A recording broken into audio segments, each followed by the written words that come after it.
Hey, I'm Maddox, And I'm Dwight. and we just want to welcome you to the For the Love of Creatives podcast. We have a very special guest today, and I say that because this beautiful human being that I'm about to introduce you to, I have known her since she was 15 years old.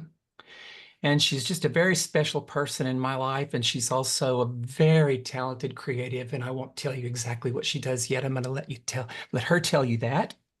So, with no further ado, I want you guys to meet Sydney May.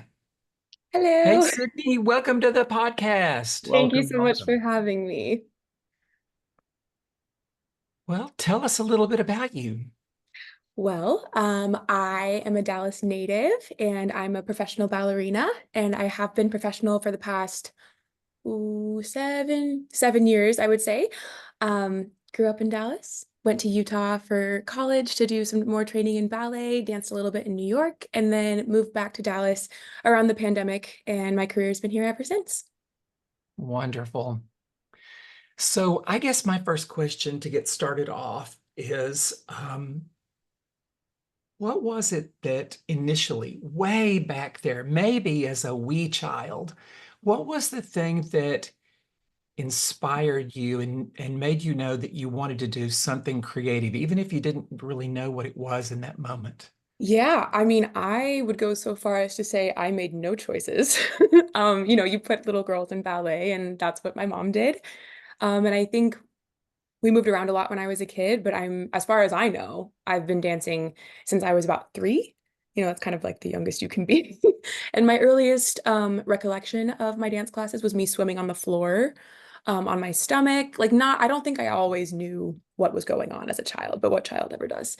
But yeah, we moved around a lot, and everywhere we went, I was always put in dance classes again. And I must have wanted to at some point because I think I would have said no, as a kid. Um, but yeah, I think there was only one time in my life where I thought I might have taken a step back. But then after only a month of thinking that, I was like, Mom, no, like I can't stop. I can't stop. So it's kind of been a constant in my life. I don't think I've ever really questioned it very much. And I guess technically the beginning of it was not conscious, but I think the rest of it has been. And it's definitely been the most constant thing in my life for as long as I can remember. So Was there a particular moment that you remember when it went from something that mom had you doing to, OMG, this is my thing? yes, actually, I think I was 9 and I had missed a ballet class. And when I went to the studio that I grew up at, City Ballet, if you missed a class, you could make up a class in whatever level was available for when you could come. And so I made up a ballet class with the older girls, and they were on point. And I was like, what is this? Like, I had no idea. I had no idea what point was at the time. But as a 9-year-old, I was like, I can keep up with these people and I think I can do it. And I remember the head of the studio at the time, her name was Denise. She came in and like watched me for a second, and she was like, I think you could try this. And then her daughter, Evelyn, who was my primary teacher, was like, let's just see how strong your ankles are. And so I took another class, I think, and I did everything that they were doing on point, but on flat, which is just like the normal ballet slippers. And I guess my ankles looked good enough, and she put me on point the next week. And I joined the first point class. And I think at that point was one of the points that I was like, I don't know if I love ballet. Maybe I'll try something else. But then once that happened, I was like, I have to have all of it all the time, like give me as many classes as I can. And I got my first pair of pointe shoes at 9, which is definitely too young. I don't recommend that, but I'm fine. Um, so yeah, I think around the time that pointe shoes were introduced was when I got like the major bug. So can't live without it now. Wow. Hmm. Yeah, and I just want to add, I have seen you on stage. I've lost count on how many It's performances been a few. I have seen, and they have all been amazing, absolutely amazing. You have truly a gift. Thank you so much. It's a gift to me, I feel. Because my sister and I are very different. And she and I used to joke about how I never really had to find my passion. It's just like always been here. And she did for a while, she was just kind of looking and felt kind of lost about it. And so I recognize how much of a privilege it is to have your passion for a long time because I think it takes some people a very long time. So I feel very fortunate that I accidentally stumbled into one of the best parts of my life. So I feel very grateful. Yeah, I think some people never find it. Unfortunately, I think that's true too. But Yeah. And now, as you describe what this experience has been like, always having that inner knowing, always having your path planned for you, have there been moments where you've had to overcome challenges? oh my gosh. Yes. Yes. Um, I don't think it's a secret that ballet is a very demanding art form, and it definitely comes with a lot of pressures and stressors, not only physically, but mentally. And um, I think the first time that I really started to feel the stress of the dance world, I gratefully, my studio, City Ballet, that I grew up at was not very, we didn't compete, like, we didn't go to competitions or anything. So it was very, intimate training. Like the classes weren't too big, and I was very close with my director, so it didn't feel stressful. There were definitely hard parts of the technique, but I didn't feel like, oh gosh, like I have to be something. It was just like, no, I have to do what I have to do, and like we'll do it. But when I went to Booker T, which was the best thing I ever did, let me just like lay that down. Um, it became a competitive atmosphere, which is natural when you put a bunch of talented kids together. There's going to be comparison for the first time in my life because I'm not trying to sound any type of way, but I was probably at the top of my class at my studio. Hmm. So I never thought like, oh, like I need to be like her. I was just like doing my thing and I had no idea. But then when you went to Booker T, I was definitely in the middle of the pack. There were people better than me, people that I thought may not have been where I was at. But yeah, once I got to Booker T, you definitely started to feel a lot of things. Like that was the first time I was aware of my body because I was like, oh, like ballerinas are supposed to look some type of way. Like maybe I need to think about my body. I was a twig. I was like 13 years old. You don't have to think, but that was like the first time I was like, oh, like that's a thing. Okay. And it was also the first time that I had encountered a lot of different styles of dance, which I was not good at. I had only really done ballet for most of my life. So that was the first time that the not so pretty parts of dance training came in, but they didn't stop me. It was just like something to be aware of and move through. Um, and then I went to college, and that was also kind of a trying time Sydney, because, oh, I'm sorry. just for a second, for the benefit of the listeners, tell them what Booker T is. Oh, sure. Best thing ever. Booker T. Washington High School for the Performing Visual Arts is a wonderful magnet school in Dallas, Texas. Um, Basically, it's a public school, but it's a magnet school. So you do have to audition and apply to get in. Based on your talent and your grades, you are granted a spot or not. And I was able to take half of my day as performing classes. Like I would take my freshman year dance was in the morning. So I would like wake up, put on a bun, leotard, go to school. So I would take a ballet class in the morning, maybe a second one right after. And then the second half of my day was all academics. So it was kind of like the perfect blend of the arts and academics. And I was surrounded by wonderful peers and extraordinary faculty. And I definitely think that that made me the dancer that I am today. There is no way. It expanded my horizons exponentially through both experience and just perspective. I met so many people, saw so many things, performances. We had master classes from people that I now consider like the creme de la creme of the arts. So yeah, it was a very special and unique experience as a 13 to 17-year-old girl. Well, and so this is an assumption on my part, but I know that you went to private school prior to Booker T, and I'm wondering, was it a big switch in the way of just being more diversity at Yes, Booker T, where you got exposed to things that you would have never been exposed to in private school, and 100%. racially in particular? Yes, racially, culturally, sexually, like sexuality, religiously, like everything was so diverse. And I loved it right away. I think respectfully, I grew very sick of my private school friends. Not all of my friends, but just the community felt not quite my speed. I didn't really feel like I fit in there. And I didn't really know why. I was just like so excited about Booker T. And there was a girl named Madison who went to Booker T, who went to my studio. And I was like, I want to be like her. I like this. I want to do that. And so then that was my initial transition to a different world. So thank God for her, honestly. Um, but yeah, it was definitely a huge shift. I mean, Dallas is very Dallas. There's lots of money here. Things get segregated. It is not fair, but it is what it is. So private school was very sheltered, very homogenous.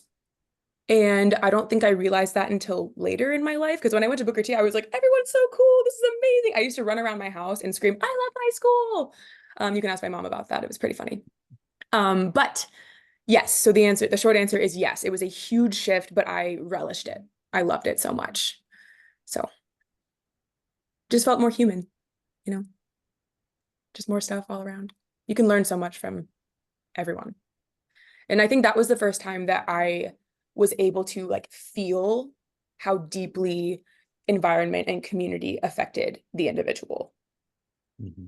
Because I felt so different being there. So, yeah. It sounds like it was such a rich community in the respect that in your exposure to so many different things, you got to explore a little bit of yourself.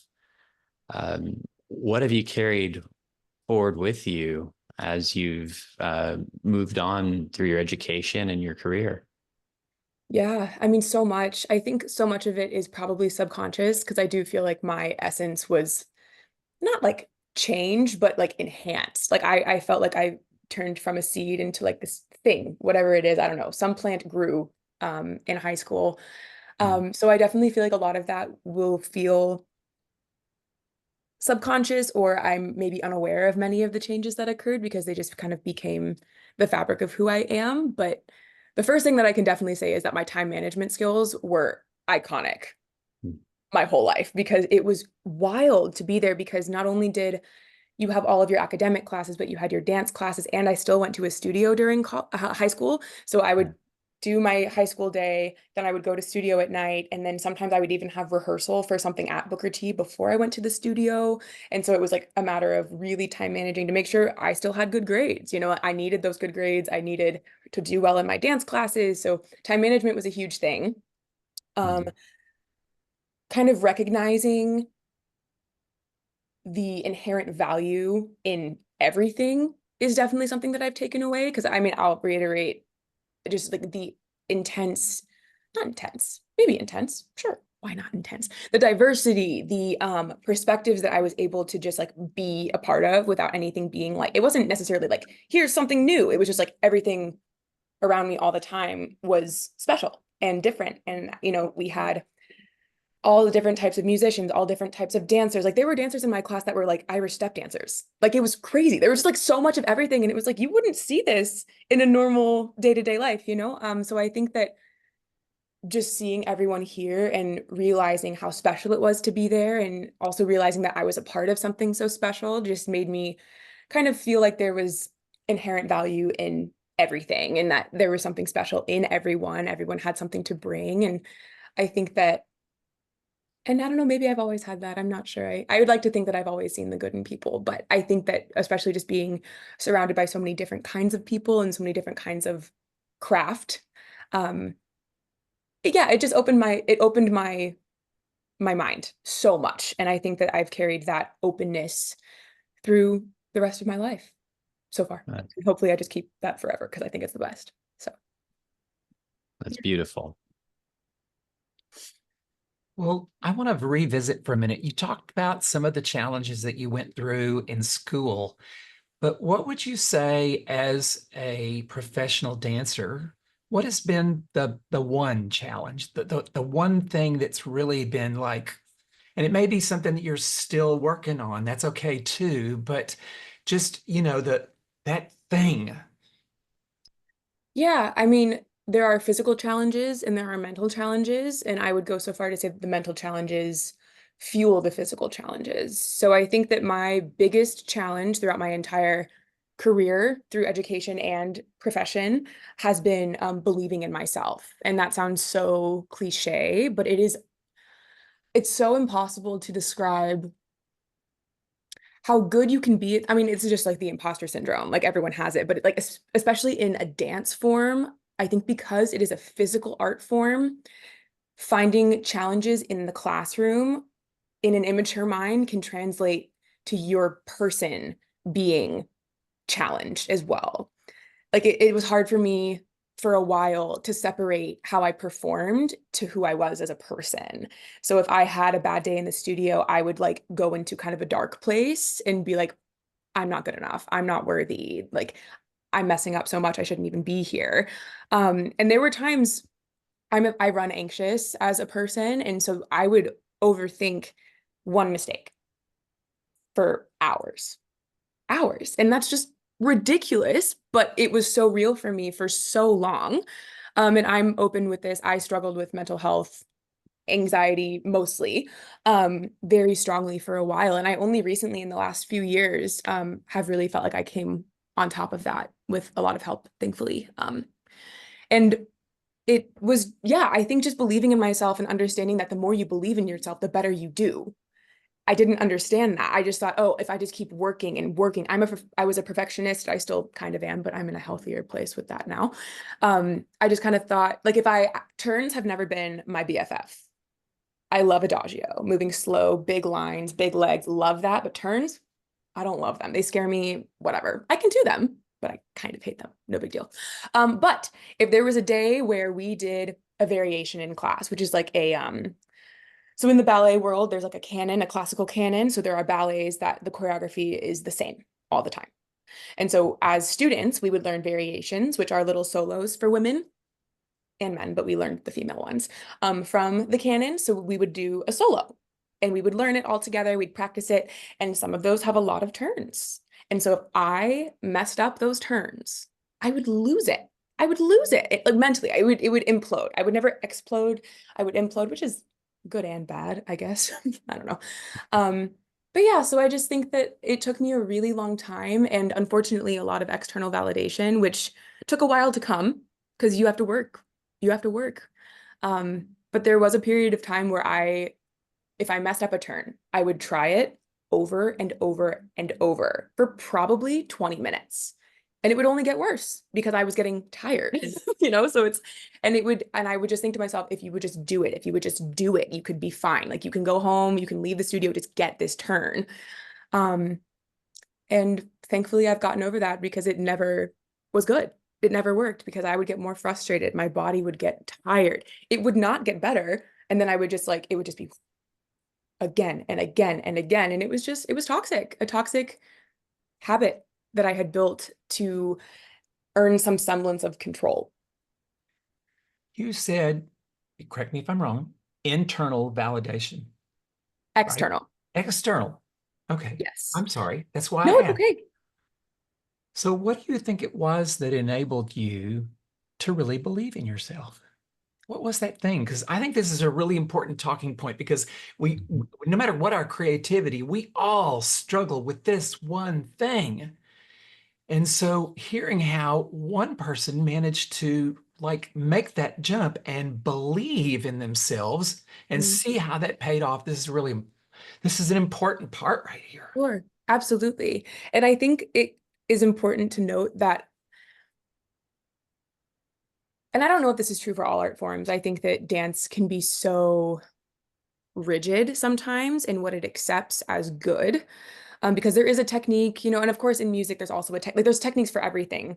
Mhm. But in dance, it's so based on who's at the front of the room and if they like you and if they like your dancing. And you might be great to someone else, but your director might just not like you very much. And that's a bummer. But unfortunately, in dance, especially in college, to be honest, we were graded on dance. So I would get an A or, we would get A, B, C, D based on how we were doing in class, regardless of how hard we were working. And thankfully I was fine. I got good grades, but there was always that little it's so dependent on how they think I'm doing. And so it's kind of a weird cycle. And I'm sure this is in all art forms, but for me, the only one I truly know is dance. Um, to hold on to someone else's idea of you as a checkpoint of how you're actually doing. So for a long time, I could not, even if I get, because we have mirrors, there are mirrors in every studio. You watch yourself dance, you correct yourself, they correct you. It's all about what can you do better? What can you do better? What can you do better? And probably until I graduated college, maybe even longer, a little longer, I still felt like the only way that I could feel validated was if somebody at the front of the room told me good job. And that's Mm. difficult because if you, and I think, I don't know who told me this, so I can't truly give credit, and I will paraphrase anyway. Um, but if you are constantly looking for someone else to fill your hunger, you will always be hungry. You have to feed yourself. And Mhm. that took me a long time to understand, especially I think it didn't help that through the pandemic, I was dancing by myself in my house, for a long time, keeping up the practice, but there was no one there to be like, oh, well done, or this is what you can fix. It was all on me. And I think that might have been a turning point for me because I felt progress without a mirror, without a teacher. Um, and I got hired that summer professionally for the first time, second time, but first time out of college.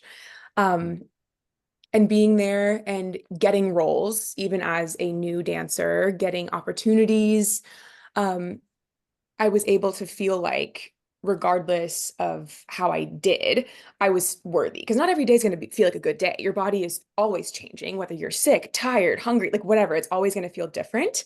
But I always put in as much as I could into every day. And slowly but surely, that was paying off consistently. Um, and I think that, and also having friends who are very supportive in the company, we have a great group of girls who hold each other up and keep each other on our toes in a good way.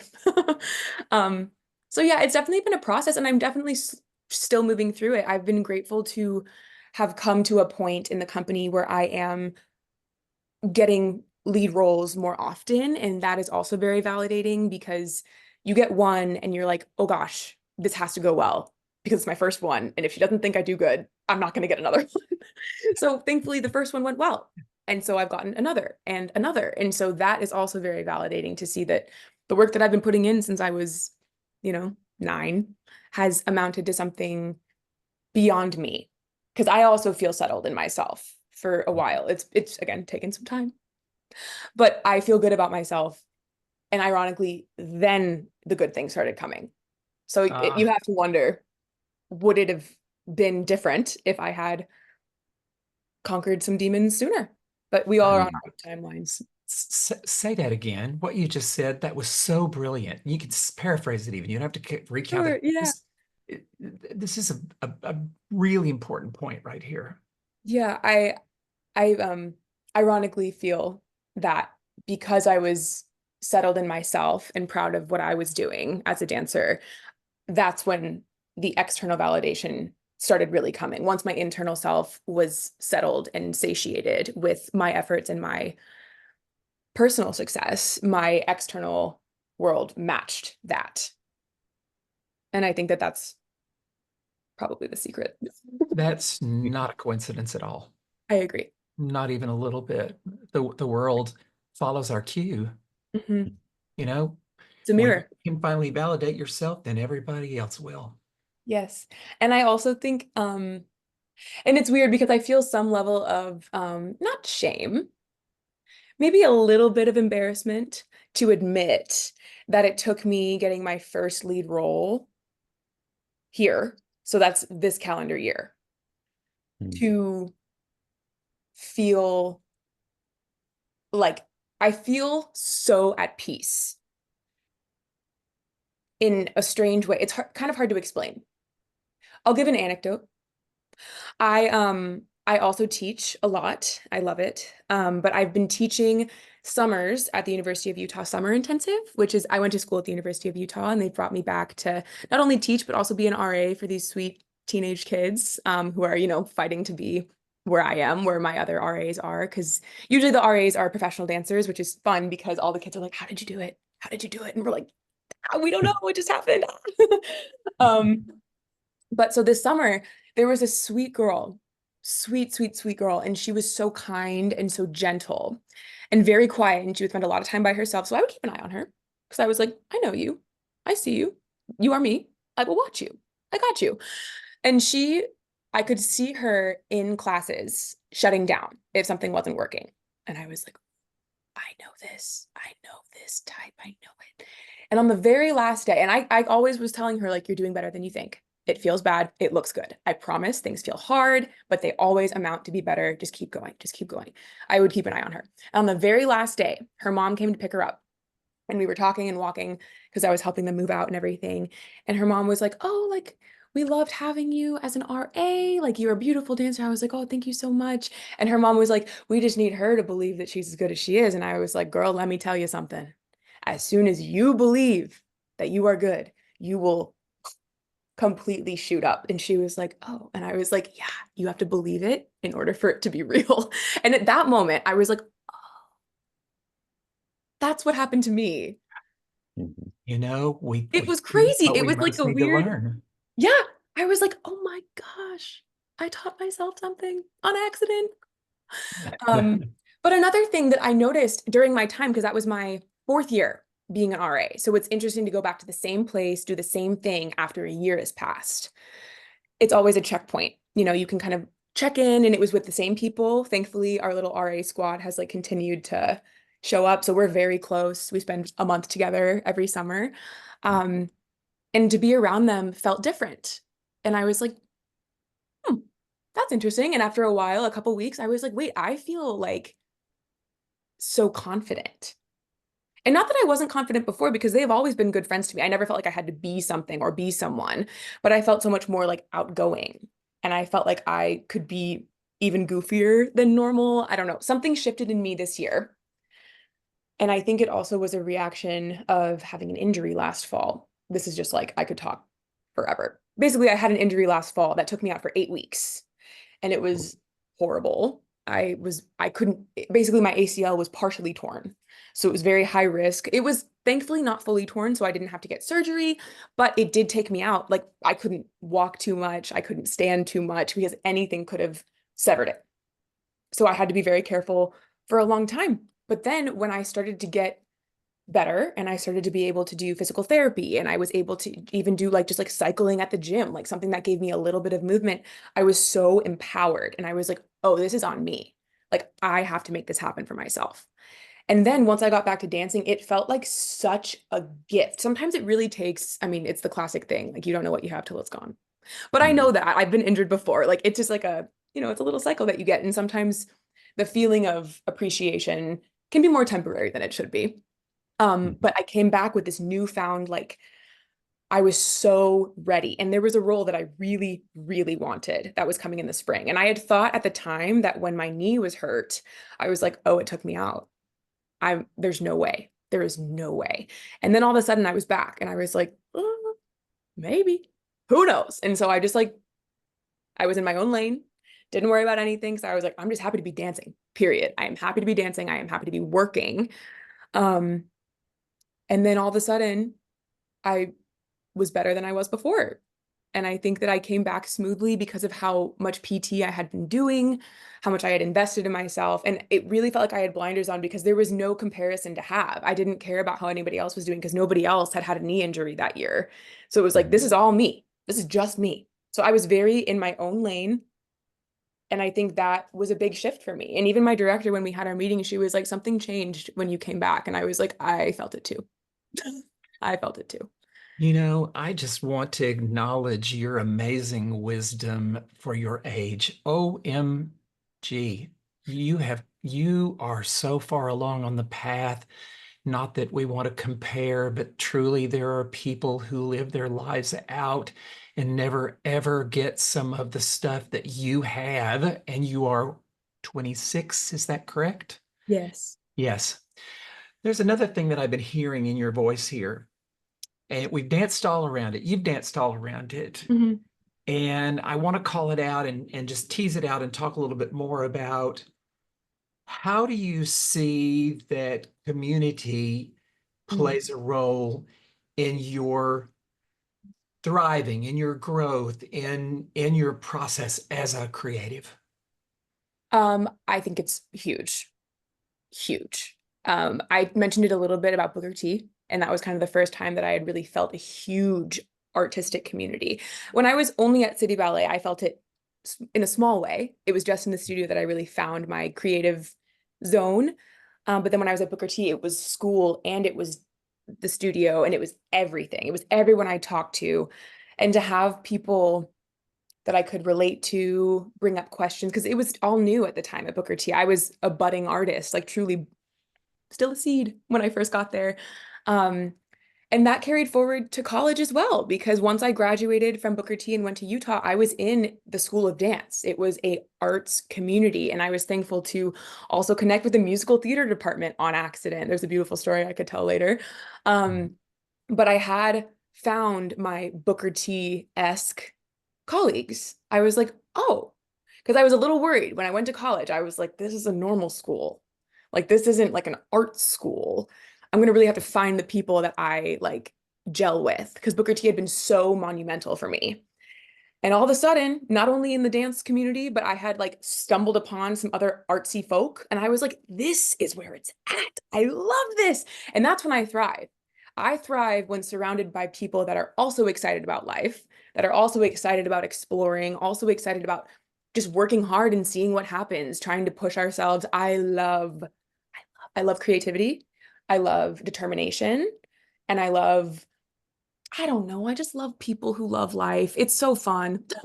So I think that it's been huge because it doesn't only affect who I talk to, it doesn't only affect like the external stuff, but it actually like affects me. I'm an empath. So I definitely absorb what I'm around. And there have been a couple times in my life where I recognize, oh, I need to find some new people. Not because I don't like the people I'm around, but because it's not enough for me creatively. Um, I so think yeah, you I think it's huge. attracted those people when you got off to college and you said, "Oh, I need to find." And luckily, you said, "I don't think luck had anything to do with it." I Probably really not. believe with all my heart, you just in your energy attracted those people. I think that is 100% the case. And I'm so grateful to still call them some of my dearest friends and even my boyfriend, LOL. Um, but yeah, so Another thing you attracted to you. I know, God bless. He's the best. But he and his best friend Cam were the two musical theater people that I found. Um, and they're still two of the most important people in my life. Crazy. Wow. hmm but to go back to the community aspect, it 100% is the fuel and fire of what I would say any, bless you. Excuse me. No, you're fine.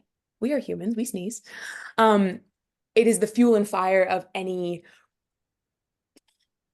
living creative. I think there are creatives that are alive but dead, and that's okay. They will find themselves if that is meant to be, if they can fathom it. But to have people to bounce off of, people to help you grow, we were not meant, I say this all the time, we were not meant to be here on our own. No matter what it is that you do, no one can do the whole thing on their own. So I think to have a community, even if it's not like local, like I still have people that I call and text that are all over because of going to school in Utah, because of going to Booker T and having people bounce all around the country doing cool artistic stuff. Um, it makes me feel more alive to have connections like that, because there is no limit to what you can discover about yourself, discover about the world, discover about your community or a different community if you just have people to talk to and share with. I think sharing is caring, but sharing is also like it's the bread and butter of being an artist.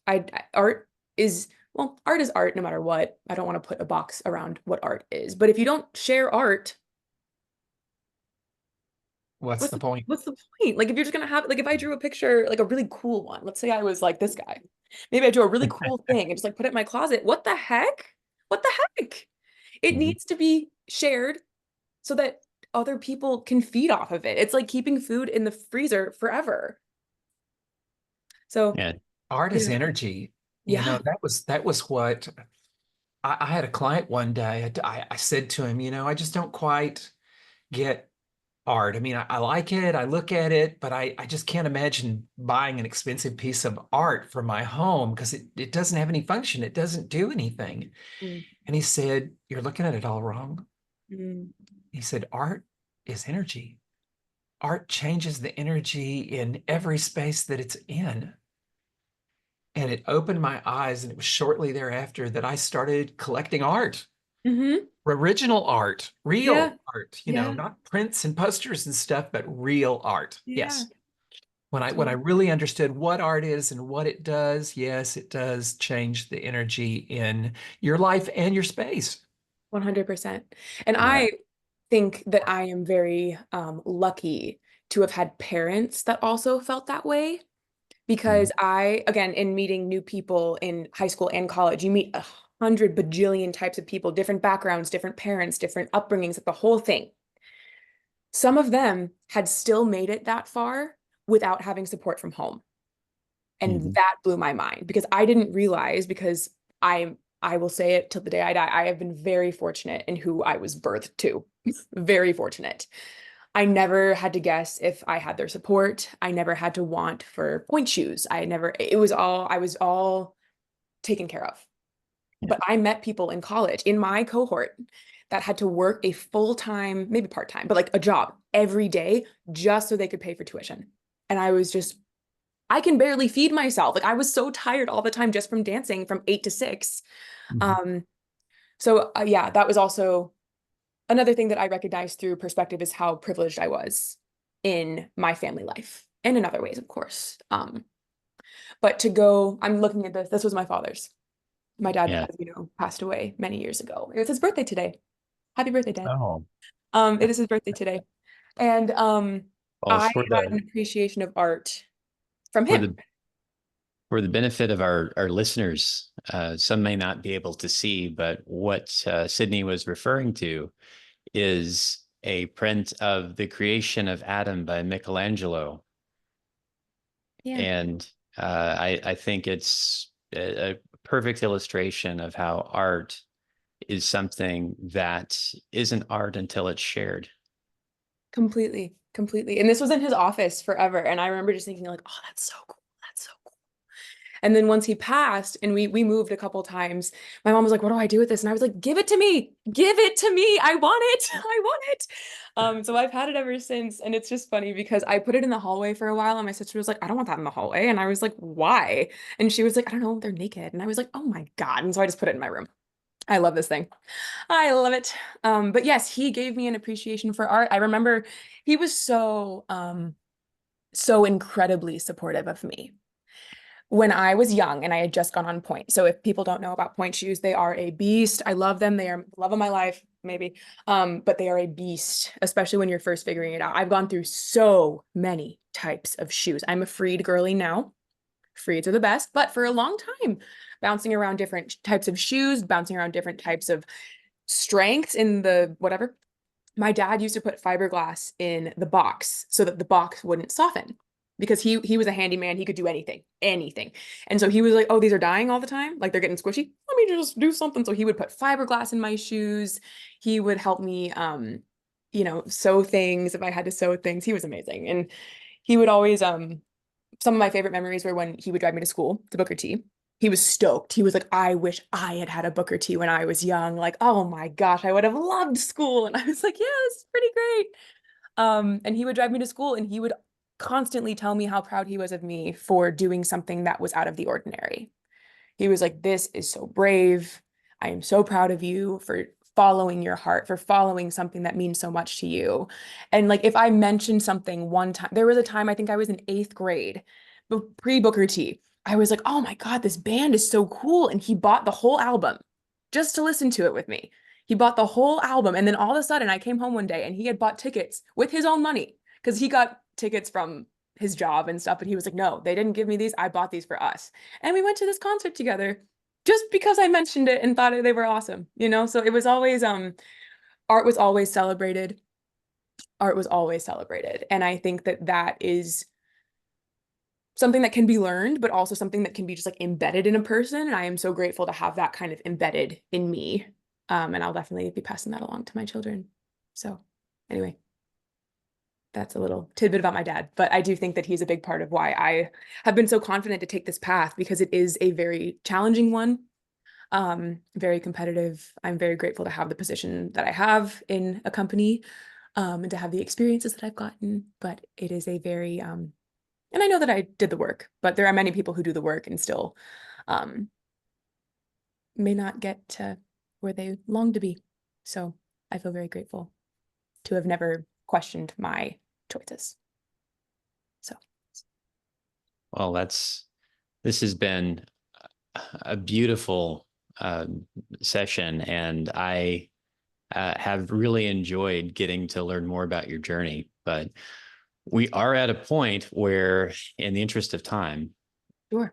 need to move on to our next segment, and that is some rapid fire questions. Let's go. Okay. First question. If you could change one thing in your life, what would it be? Ooh. I mean, for the purpose of my dad's birthday, I'd bring my dad back for Yeah. sure. But if I could change like one thing, ooh, I would probably bring all of what I've built in Dallas to New York so Mm, I could live with my boyfriend and also have all of this really cool um, community. And I teach these kids that I love. And I kind of wish I am planning on moving to New York next year. And I will really miss having all of this, but I'll build something new there. But if I could, I would just take it all with me. I love it. I Yeah. love next question. Many years from now, you're a ghost at your own funeral. Mm. What do you want your closest friends and family to say about you? Mm. I would hope that they remember me as somebody who embraced life with a full and open heart. I think that I want to make my friends feel that way. And I think that I want to feel that way about the way that I experience the world. And I hope that translates into my relationships and everything. But there is so much to be enjoyed and so much to be seen and experienced that I hope to have given it my best go while I'm here. Love it. Um, my final rapid fire question, I'll turn it over to Maddox here in a minute. Um, what's the biggest life lesson that you've learned? Hmm. Probably that if you believe in yourself, things happen, things happen. Um, yeah, I think that that's the secret sauce. I did a yoga retreat, not a retreat, but like a program, like an Uh-huh. online type of thing. And a big thing that she always talked about is that you have to kind of embody the feeling. And I think Maddox, you and I have talked about this before as well. You kind of have to embody the person you want to get to be that person. You have to already become the person that you will be Mhm. in your mind, in your soul, to like get to that point. So yeah, I think fake it till you make it in the most integrous way. I love it. Uh, Maddox, are you so inspired to have some rapid fire questions of your own? No, I think we've hit on it, and your answers. I had a verklempt moment. Um, yeah, just very touching. So this has been beautiful. I've known you for 11 years, and in this moment, I feel like I know you on a whole different level just from hearing the ins and outs of your story. And oh, you just poured your heart out so beautifully. And wow, I just know if it's this impacting the listeners the way it is me. Wow, wow, wow. So thank you for that. Thank you for Thank you. showing up. Always. I love you guys so much. Thank you so much for having me. This was very special. Very special. We love you. We love you.